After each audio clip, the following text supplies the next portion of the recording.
Koalicioni Djathtas për Zhvillim ka prezantuar programin e tij për zgjedhjet e 11 maj para kandidatëve për deputet. Kreu i LZHK Dashamir Shehi theksoi se rivalitetin e ka me qeverinë, por nuk ka lënë pa komentuar as opozitën. Kryefjala e qëndrimeve është opozita ndaj qeverisë Rama. E fillojmë këtu betejën. Nuk e kemi me rivalet tonë.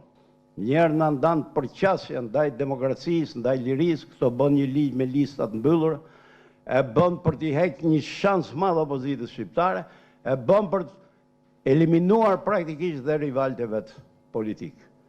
Kjo është një gabim që do i mbetet atyre turpë, jo neve, por të thash luftën e kemi me qeverinë Rama. Ndërsa Enkeli Dalibea, i drejtuesi i Partisë Djath 1912, ka renditur pikat kryesore ku ky koalicion synon të arrijë. Mbështetja e pakushtëzuar për drejtësinë. Rivendosja e ekuilibrave kushtetues midis pushteteve. Djathtas për Zhvillim angazhohet të mbajë si një qëndrim të palëkundur nesër në parlament ndryshimin e sistemit zgjedhor. Zgjedhje të deputetëve nga shqiptarët me lista të hapura dhe me garë. Qytetarët janë ata që të kenë dorë përfaqësimin e tyre dhe jo t'i zgjedhin kryetarët.